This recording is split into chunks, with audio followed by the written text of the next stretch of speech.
नमस्कार साथीहरू। Nepal communist party माओवादीले गरेको विद्रोह पछि करिब 10 वर्षपछि देशमा तत्कालीन सरकार र माओवादी बीच शान्ति वार्ता भयो र वार्ता भइसकेपछि ती लडाकुहरू, ती जनमुक्ति सेनाका लडाकुहरूलाई क्यान्टोनमेन्टमा राखियो।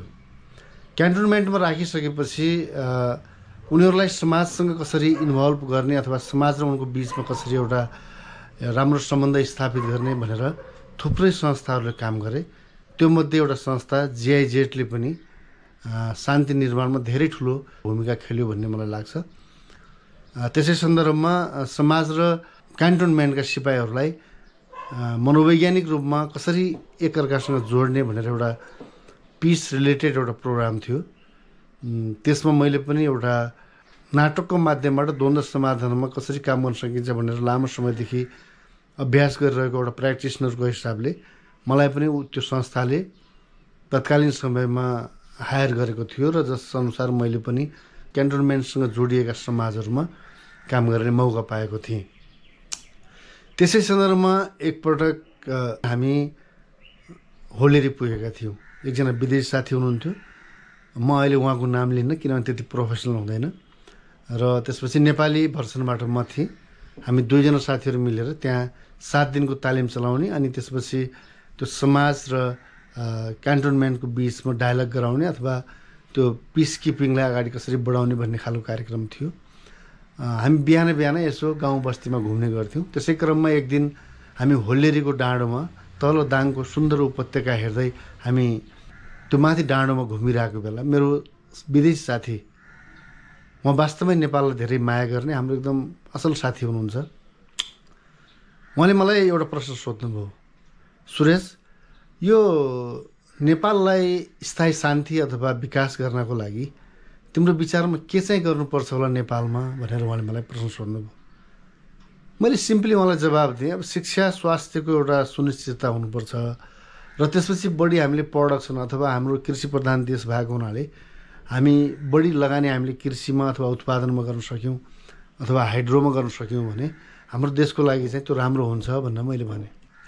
उहाँले भन्नुभयो, त्यो कुरा त हो, तर सँगसँगै अर्को एउटा महत्त्वपूर्ण कुरा पनि छ जसले नेपाललाई यदि तिमीहरूले साँच्चै विकास र बलियो बनाउन चाहन्छौ भने एउटा काम चाहिँ नेपालले तुरुन्तै गर्नुपर्छ भनेर भन्नुभयो। मैले के होला त्यस्तो भनेर भने। अनि उहाँले भन्नुभयो, नेपाल देशले सके जति चाँडो यिनी विदेशी INGOहरूलाई नेपालबाट विदा गर्नुपर्छ, अनि मात्रै नेपालीहरू बलिया हुन्छन्, नेपाल साँच्चीकै विकास हुन्छ र साँच्चीकै नेपाली मोडलको विकास यहाँ हुन्छ। जबसम्म यहाँ विदेशीहरू रहन्छन्, कहिले धर्मका नाममा, कहिले संस्कृतिका, कहिले परम्परा, कहिले जातका नाममा विभिन्न खालका फन्डाहरू भइरहेछन्, जसले गर्दा नेपाल आज धेरै कमजोर पनि भइसक्यो र अहिले यिनीहरूले यो सामाजिक रूपमा अनिश्चितता चलिरहेको छ। यी संस्थाहरूको कारणले गर्दाखेरि बाहिरबाट हेर्दाखेरि ठुलो सहयोग गरेको देखिन्छ, तर यो सबै गलत हो।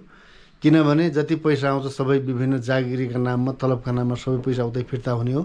उनीहरूले कहिले पनि नेपालको लागि काम गर्दैनन्, किनभने कुनै पनि मान्छेले, दिने मान्छेले उसले अर्काको लागि काम गर्दैन, उसले आफ्नो फाइदाको लागि गर्ने हो। त्यस कारण नेपालीहरू सोझा छन्, उनीहरूले कुरा बुझ्दैनन्, तर यी विदेशी संस्थाहरूले आफ्नो इन्ट्रेस्ट अनुसार सबैले काम गरिरहेछन्। त्यस कारण चाहिँ यिनीहरूलाई बाहिर पहिला विदा गर्नुपर्छ, अनि मात्रै नेपाली बलियो हुन्छ। यदि यो गर्न सकेनन् भने छिट्टै 2-4 वर्ष, 2-5 वर्षभित्र यी INGOहरूले नेपालको सरकारमाथि कब्जा गर्नेछन् र त्यसपछिका दिन नेपालीका साँच्चीकै भयानक हुनेछन्। त्यसकारण म एउटा नेपाललाई माया गर्ने मान्छे, हुन त मलाई जागिर दिइरहेछ, म काम पनि गरिरहेको छु, आइरहेको छु पनि, तर मलाई योभन्दा ठुलो कुरा नेपालको माया ठुलो हो। त्यसकारण नेपालले छिटोभन्दा छिटो यो गर्न सक्यो भने चाहिँ नेपालीको कल्याण हुन्छ भनेर मलाई भन्नुभयो। म हिजो घरमा बसेर सामाजिक सञ्जालमा यसो विभिन्न खालका समाचारहरू हेर्दै थिएँ। त्यो क्रममा केही विद्वान साथीहरूले यो सुदन गुरुङ अथवा हामी नेपाल भन्ने संस्थाको गृह मन्त्रालयको बैठकमा आउने हैसियत के हो, अनि उनको क्षमता के हो, उनले त्यहाँ अर्डर दिने उनी मान्छे को हुन्, त्यसकारण उनको यो हैसियत चाहिँ हामीले बुझ्न पाउनुपर्छ भन्ने खालका तर्कहरू पनि केही विद्वान मित्रहरूले गरेका कुराहरू पनि पढेँ। त्यो पढ्दै गर्दा मैले 10-15 वर्ष पहिला मेरो साथीले रोल्पाको होलेरीमा भनेको त्यो दिन सम्झिएँ। सुदन गुरुङ एउटा सानो कदको मान्छे होलान्, तर यसको पछाडि ठुलो हात रहेछ भन्ने कुरोको प्रमाणित भइसक्यो, जसमार्फत उनले सेना, प्रहरी, निजामतीतिरका कर्मचारीहरू, नेताहरू सबैलाई उनले लगभग त्यो संस्था मार्फत लगभग किनिसकेका रहेछन् भन्ने कुरा प्रमाणित भयो। आज तिनै संस्थाहरू कारणले धेरै नेपालीहरू प्लेनमा पनि चढे, धेरैले 5 स्टारमा सेमिनार पनि गरे, भोज पनि गरे। प्रत्यक्ष अप्रत्यक्ष रूपमा जानी नजानिकन ती संस्थाहरूले मान्छेहरूलाई लगभग गुलाम बनाइसके। त्यस अर्थले त्यो आँखाले हेर्ने हो भने आज एउटा सुदन गुरुङ एउटा व्यक्ति अथवा कद भन्दा पनि उसले जब अरूलाई खुवाएको छ, प्याएको छ अनि किनेको छ भने उसले त्यहाँ गएर कुरा गर्न के ठुलो कुरा भएर। आज भएका मन्त्रीहरूलाई यसो फर्केर हेर्नुहोस् त, यी मान्छेहरू बौद्धिक अथवा बुझेकाको नाममा यिनी कामर सञ्चालित रहेछन्, को मान्छे रहेछन्, कसो रहेछन्, यो कुराहरू त सबै छर्लङ्ग भइहाल्यो। भनेपछि सुदन गुरुङ सानै भए पनि उसले अहिले क्याबिनेटमा पठाएका मन्त्रीहरू हेर्नुहुन्छ भने सबै उसैको दानापानी, त्यही संस्थाको दानापानीबाट चलेका मान्छेहरू अथवा तिनीहरूकै सिफारिसमा भएका मन्त्रीहरू भएपछि त उनीहरूको अगाडि गएर प्रश्न गर्ने अथवा उनीहरूलाई काम लगाउने त कुरा ठुलो कुरा हुँदै भएन। जस्तो जीवनमा पनि हुन्छ नि, एउटा नपढेकै मान्छे होस्, मूर्खै होस्, एउटा धनी बाबुको छोरा छ भने उसले धेरै पढेका अथवा धेरै बुद्धिजीवी भन्ने मान्छेहरूलाई तलब दिएर राखेको छ भने त्यो अवस्थामा त्यहाँ बुद्धिजीवी अथवा धेरै जान्ने भन्ने कुराको अर्थ रहँदैन। मालिकले जे भन्यो त्यो कामदारले गर्नुपर्छ भन्ने जस्तै हो। यो देशमा पनि त्यस्तै भएको हो। अर्थात् यो देशमा धेरै मान्छेहरूलाई संस्थाहरूले, यो विभिन्न एजेन्सीहरूले लिइसकेका छन् र तिनीहरू मार्फत आफ्नो प्रत्यक्ष शासनमा हालिमुहाली गरिरहेका छन्। त्यो कुराको प्रत्यक्ष प्रमाण अहिलेको सन्दर्भ हो भन्ने मलाई लाग्छ। औटी रूपमा जेनजी आन्दोलन र जेनजी भनेर युवाहरू पछि लागे पनि अथवा त्यो आन्दोलनको कुनै रूपमा नेतृत्व गरे पनि अब अहिले परिस्थिति उनको हातमा छैन। यो सबै कुराहरू अब ठुलो प्लानिङभित्रै कुरा चलिरहेको छ र यो प्लानिङ टिमको अझै 2-3 स्टेप बाँकी छ कि अर्थात् उनीहरू अब नेपालमा यही मार्फत देशमा किचलो मचाएर गृहयुद्ध बनाउन चाहन्छन् र त्यसरी विदेशी सेना नेपालमा ल्याउन चाहन्छन्, जसले गर्दा यो फ्री टिबट मुभमेन्टको कुरा पनि यहाँनिर जोडिन्छ र नेपाललाई अस्तव्यस्त बनाएर केही क्षणिक स्वार्थ ग्रुपहरू देशलाई अस्तव्यस्त बनाउनलाई उनीहरू लागिरहेका छन् भन्ने कुरा स्पष्ट रूपमा देख्न सकिन्छ। अब यसको विकल्प के त? यसको एउटा मात्रै विकल्प हो, अब देशभित्रका शक्तिहरू, विशेष गरी मुख्य राजनीतिक दलहरू र यहाँका बुद्धिजीवीहरू, यहाँका अलिकति देशको लागि केही भलो चाहने कोही मान्छेहरू बाँकी छन् भने उनीहरू सचिएको, उनीहरू सुध्रिएको, उनीहरूले चाहिँ विगतका गल्ती कमजोरीबाट सिक्दै अब नयाँ बाटो हामी जान चाहन्छौँ भन्ने खालको प्रतिबद्धता र विश्वास दिलाएर देशलाई नयाँ तरिकाले अगाडि बढाउन सक्ने होइन भने अब हिजो अस्तिको त्यो जेनजीको आन्दोलन त के हो र?